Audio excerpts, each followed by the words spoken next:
And here are the solutions to the final exercises for the course. Here's my solution to the signal question that I posed to you.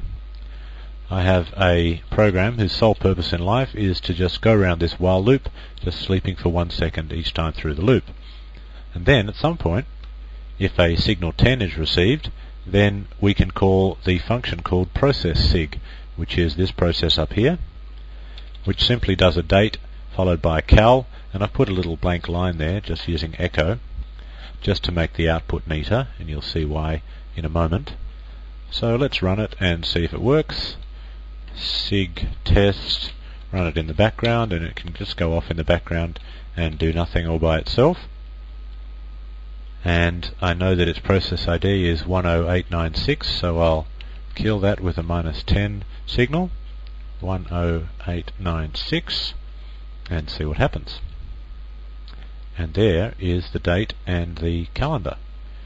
And I can do that again, kill -10, 10896, and there's my date and calendar again. And that will continue indefinitely until I get bored. Okay, now if I really want to kill the program and actually make it stop, I can kill it with some other signal. Just kill it by itself. That will send it a 15 signal, a sig term, and then, as you can see, that terminates the process. Okay, so that was working quite well. Now let's have a look at the course project. Okay, there were quite a few changes made to the project this time around, so let's go through them one by one. We need a temp file, and I've just decided I'm going to put that up the top. I don't have to put it up the top, but it's nice to do that just in case. The user might decide that the temp files should not go into the temp directory, they should go somewhere else, and so they can easily change that by changing this line right at the top of the file. And what else? Pause is the same, yes, no is the same, usage is the same. I now have a function called quit, which looks like this. And it says, do you really wish to quit now? And if they say yes, then I exit using the single parameter to the quit function. So the quit function actually takes one parameter, which is the exit code, to use with exit here. Now I actually have to store that away in a variable, because if I call one function from another function, then $1 gets overwritten. You can test that out for yourself if you like. Anyway, so I'm going to call quit. Quit is going to be my standard way to get out of the program. We'll obviously call quit whenever we receive a signal 2 or 3, and we'll also call the quit program whenever the user selects the quit menu option. So let's move on. Now I actually created a little function called heading because I didn't want to actually have to put out this code twice, and it's just those 2 lines of code there, just a couple of echoes. The reason I put them in a separate function is because otherwise I would have had to duplicate those lines of code.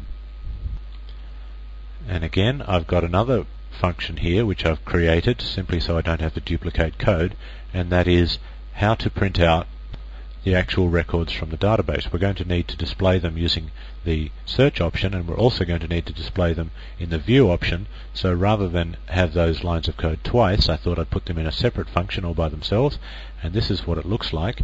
It's a rather clever function. It reads information from standard input, this function, so you can actually pipe, using this example here, you can actually, for example, pipe information to this function from grep or from cat or from anywhere else. And what it will do is it will sort them, sort the standard input, sort the lines of input that it receives, and that's the sort option that we used before, sorting via the second field. That's what the +1 means, sort via the second field, and the -t: means that fields are separated by colons, and for each line we'll just simply display that in the awk way, and that's just cut and pasted from the awk line that we had before. And that's pretty much all that the print records function does. So print records and the one just above it, heading, are going to be used whenever we need to print out information about the records in our database. And now create hasn't really changed at all. View will have changed, because really now I just call heading, and then I cat the file name, and just pipe the results to print records, which, as we saw a moment ago, will sort the output and essentially pipe it to awk. And then all of that is collectively piped to the more program, so we see it one page at a time. So that's the view program. Obviously we also display how many there are. Now here's the new search program. We ask them to enter a pattern to search for, and I've also allowed them to actually not enter any pattern at all. They can just press enter at this point and they'll see all the records. Now I just use grep to see if there are any, and I don't actually display them at this point because I send all the output to dev null. I just check to see if there are any, and if there are, then I display them. Again, there's that call to heading, and now this time I'm calling print records again, but the input that I send to print records is the output from the grep program. So I'm going to grep, search for that string that they typed in, send that and send all that information to print records, and of course pipe all of that to more.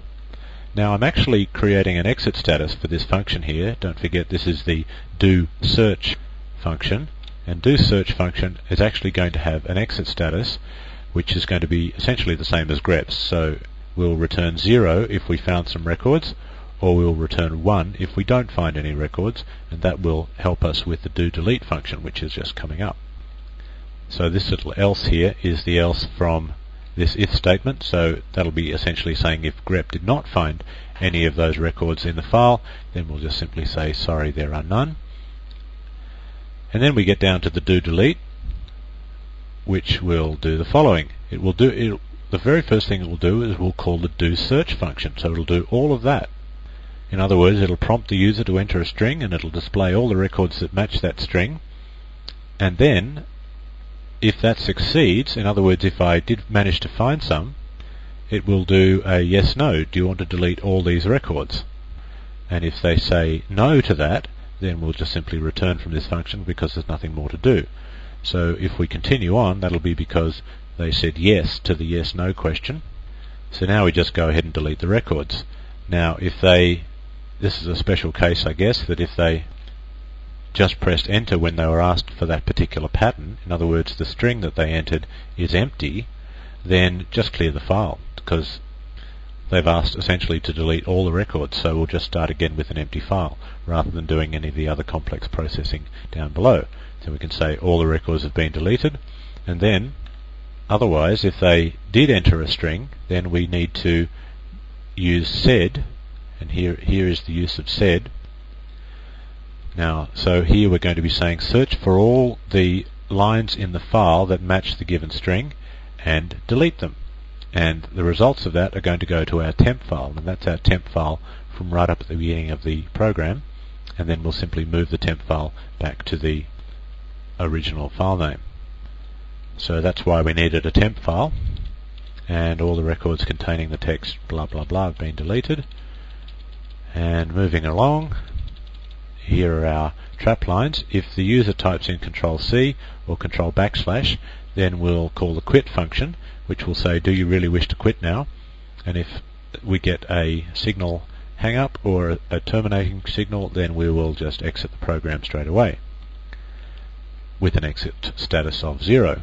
And that's pretty much it. I think there weren't many other changes other than the fact that in the loop, in the main loop, we now can just simply call the quit function rather than here putting the yes no function, do you really wish to quit? We can just call the quit function. And that's about it. So let's test it and see if it works. Okay, so here's the program running. Now what I'll do is the very first thing I'll test is to see whether that trap function is working properly. So I'll type in Control-C now. Okay, so I'm hitting Control-C on the keyboard, and I get, do you really wish to exit? Yes or no? Well, that's good. And if I say no, then, well, nothing's happened, and that's the right thing that's supposed to happen. I'm back again waiting for another answer. So I could try it again, Control-C, do you really wish to exit? And this time I say yes, and I've exited with a status of 3. So I'm back in again now. The trap facility is clearly working. Now I've created some records, and those are the 3 little simple test records in the database. And what I'll do is I will search for ones that have a B in them, and that was working. And notice they are being displayed in exactly the same way as they were being displayed before. So now I'll test out option number 4 to delete records. So 4, enter the pattern to search for. How about C this time? Delete all these records, and I'll say yes. All records containing text C deleted. Okay, let's see if that's actually true. We'll view the records, and only A and B remain. Okay, so that seems to be working. So as you can see now, we've got a program that has got no duplicated code. Everything has been put into functions. All 4 menu options are working. The program will gracefully handle any interrupts that it receives, or at least any common interrupts that it will receive. And it is a rudimentary and simplistic database, but it is actually a working database, which hopefully demonstrates all of the techniques that you would use in a typical shell script. So that completes the course. There is one final movie coming up, just the summary and completion movie.